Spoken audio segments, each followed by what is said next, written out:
Juan Kapitulo 6, versikulo 35. Si Jesus miingon kanila, "Ako mao ang pan nga naghatag sa kinabuhi. Ang muari kanako dili nagayod gutomon, ug ang mutuo kanako dili nagayod uhawon." Pan sa kinabuhi.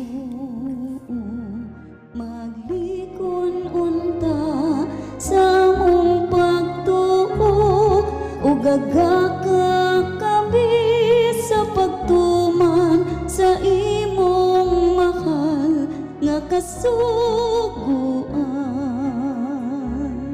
Ginumana kaninyo Santos nga Ebanghelyo sumala ni San Mateo. Si Jesus miingon ngadto sa katawhan, ang gingharian sa langit sama sa usa ka bakhandi nagilubong dito sa usa ka uma.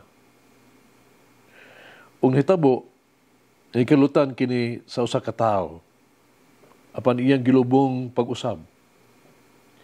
Hilabihan niyang lipaya nga tungod niini milakaw siya, yang gibaligya ang tanan niyang katigayunan ug unya mibalik siya ug iyang gipalit ang uma. Naghihilian sa langit, sama usab sa usa ka negosyante nga nangitag maanindot nga mga mutya. So dihang nakakaplag siya usa ka mutya nga may talagsaong kaanindot. Pilakaw siya, ibaligya ang tanan niyang katigayunan, unya gipalit ang mutya. Ang Ebanghelyo sa Ginoo. Pasalamati ang Diyos sa tanang mga Diyos, ang iyang gugma manungtanon. Pasalamati ang Ginoo sa mga Ginoo, ang iyang gugma manungtaron.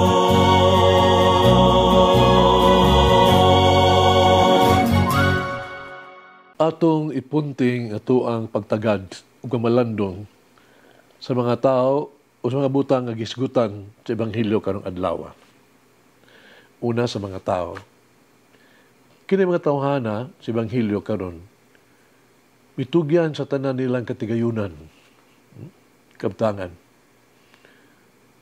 Aron lang makaangkon ang ilang gusto nga gitunguha sa kinabuhi.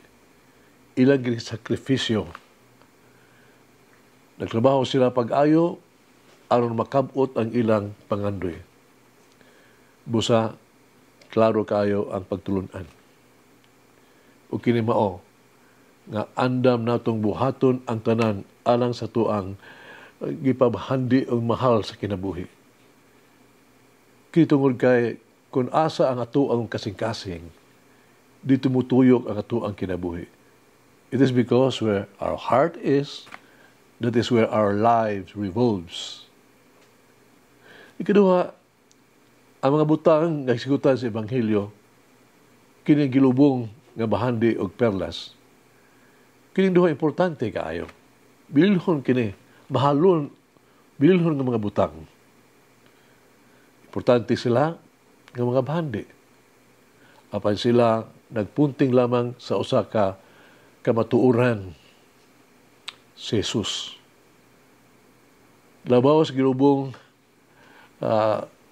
nga bahandi sa perlas, adunay mas bililhon pa.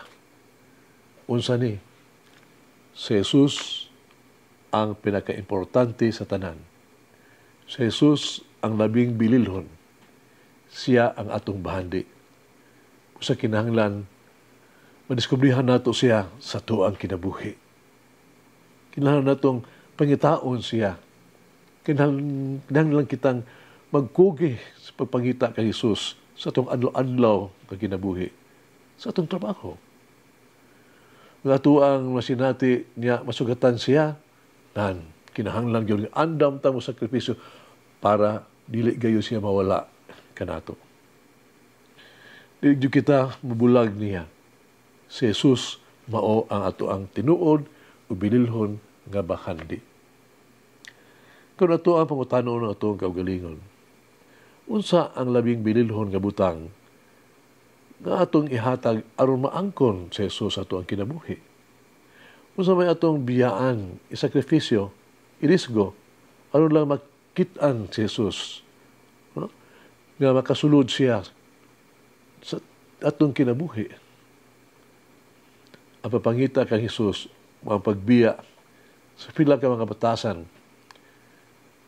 ug ato ang mga kapritso nga sukwahi sa iyang pagtulunan ug misyon nga gihatag kanato.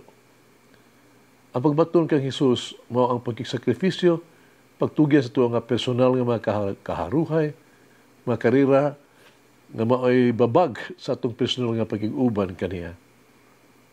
O sakripisyo aron maangkon nato ang tinuod nga bahandi nga mao sa Jesus sa atong kasing-kasing ug sa atong kinabuhi.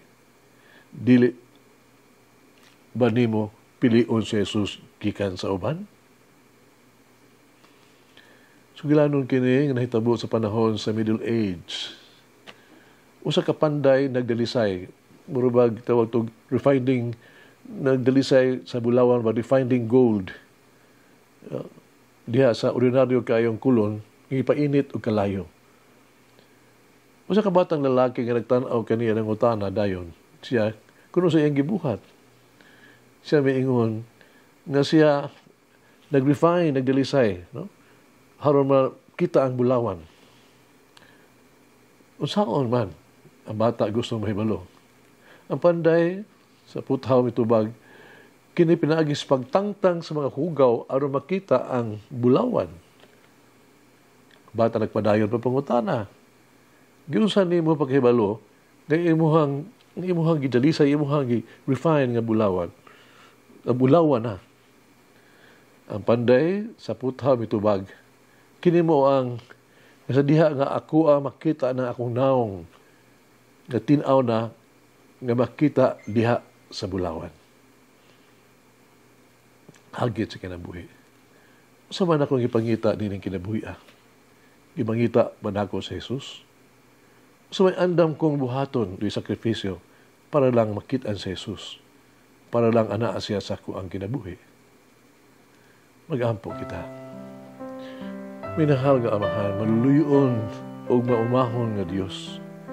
Ikaw lamang ang nag-inusara sa ako ang kinabuhi. Ikaw gayod ang akong kinahanglan dinhi sa ako ang kalibutan. Naapay kulang sa akong kinabuhi. Adunay usa ka butang, ako ang ipangita, gusto nga makabot. Nabaluan ko na ikaw mao kini. Nabalaan ko na ikaw lamang ang nagkatagbaw sa ako ang paginahanglan o sa akong mga pangandoy. Ikaw ra ang gusto ko nga maangkon. Ikaw ra ang akong gitinguha o gusto nga moabot. Dara ako minahal nga Amahan, ako maluluyon, maumahon nga Dios nga naha kanimo. Tabangi ako nga dili mo wala. Tabangi ako nga gubilin uban kanimo. Ihatag ka na ako kining tanan pinaagi sa may gugmaon pagpataliwala sa imong anak nga si Jesus, among Ginoong maluluwas. Amen. Mama Mary, guide me to a life of true repentance. Mulang ang Diyos magagahom sa tanan, Amahan, Anak, Espiritu Santo.